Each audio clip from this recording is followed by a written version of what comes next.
د بېنظیر روپۍ چې شروع شي نو په هغې کې د ځینې کسانو سره چې دی دوکه کېږي. دا دوکه که مې در سره هم په دې ویډیو کې شیر کوم، خو د نوي کسانو سره زیات چې دا دوکه کېږي.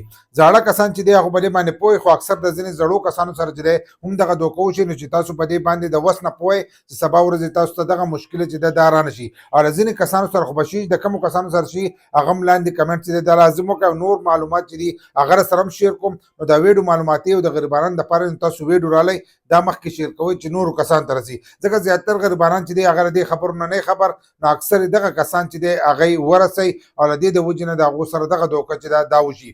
نو کله چې د بېنظیر روپۍ شروع شي، یو خو به تاسو ته پته چې روپۍ شروع شي 13,500 یا ځینې کسانو ته 14,500 چې میلاویږي، نو په دې کې دې کټوتي کېږي، لکه روپۍ چې دی دا دې کټ کېږي، دا خو هر پیره کېږي. او هغه وایي چې موږ دا سیسټم ختمو، خو دا سیسټم چې دی هغو تر اوسه پورې ختم نه کړو، ځکه که تاسو لاړ شئ هلته کې له ځینې کسانو نه خو 200 روپۍ کټ کېږي، نه 200 څه خبر نه ده، خو له ځینې کسانو نه په دې کې ډېرې کټ کېږي.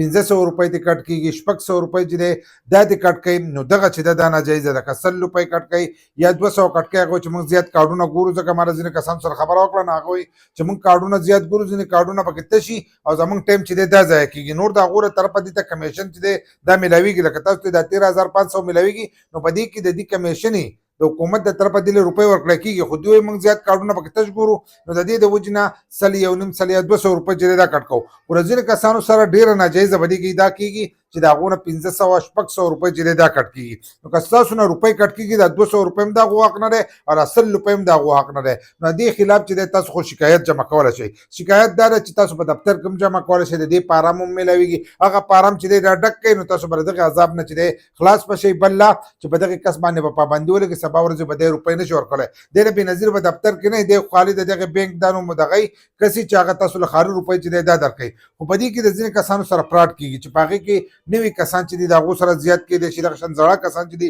د هغو سره هم کېدی شي. اکثر دې لاړ شي وایي زموږ روپۍ راغلي دي که نه دي راغلي، دې دا نه وایي چې زموږ روپۍ راکړه، وایي زموږ روپۍ راغلي دي که نه دي راغلي. نو هغه چې والا کارډ وګوري هغه وایي تاسو نوي یې، جدي ورته وایي او نوي یو. هغه وایي زه به ستاسو دا روپۍ کولاو کوم، خو ماله به پکې دومره روپۍ راکوئ ځکه ستاسو روپۍ بندې دي. یا ځینې کسانو ته جانچ پړتال لیکلی، چې جانچ پړتال یې لیکلی نو زیاتر چانس چې دی هغې کسانو ته هغو ته اکثر روپۍ میلاویږي. نو دوی وایي موږ به ستاسو اکاونټ کولاو کړو، خو موږ له به پکې 15,000 راکوئ، 6,000 به راکوئ. نو اکثر دې دا دغه وکړي، هغه ته خبره وکړئ ته زموږ دا روپۍ کولاو کړه، موږ به تاله روپۍ درکوو. نو دغه روپۍ چې دي دا څوک نشي کولاوهلی. هغه به د دفتر کې دا کس ناست دی دا هم نشي کولاولی. د هغې صرف کار دا دی چې هغه ستاسو نه معلومات والي او هغه ورولېږي.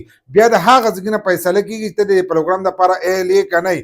که دغه شان د کومو کسانو کارډونه بلاک شي هغه پسې تاسو پوښتئ د هغه روپۍ چې دی دا دې کولاو کړي، نه کولاویږي. دغه شانتې دا ستاسو روپۍ راغلی او ستاسو په روپو کې ستاسو ناسې روپۍ واخلي، تاسو به خالي به دفتر ته ځئ، هلته به رجسټریشن کوئ. نه دا آنلاین کېږي نه دغه شانتې د موبایل نه. که یو کس وایي چې زه به تاله د موبایل نه هر سره چې دي دا به وکړم، د دې نه هېڅ هم نه کېږي. په 81 خالي تاسو له اهلیت ګوري، ځکه زیاتر کسان موږ ته دا خبره کوي چې ما له فلاني کس چې دی دا کار وکړو. نو دا فلانی کس چې دی تاسو له کار نشي کولی.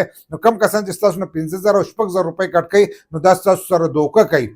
د هغه په دې کې هېڅ حق هم نه کېږي. هغه نه خالي تاسو روپۍ چې دی دا راغسته شي، یا وایي چې ستاسو روپۍ به بندې کړو. نو ستاسو روپۍ چې دی دغه کسان نشي بندولی، نه یې دفتر والا بندولی شي او نه یې دغه کسان بندولی شي. ستا ریکارډ چې لاړو یو پیره بس هغه تللی دی، بیا به هغه د هغې طرفه که ستا په ریکارډ کې څه فرق راغی نو د هغو له طرفه بندېږي. خو دغه کسان چې دي دا ستاسو روپۍ نشي بندولی. نو د دې دوکې نه چې دی ځان وساتئ، که نوي کسان دي او که زاړه کسان دي.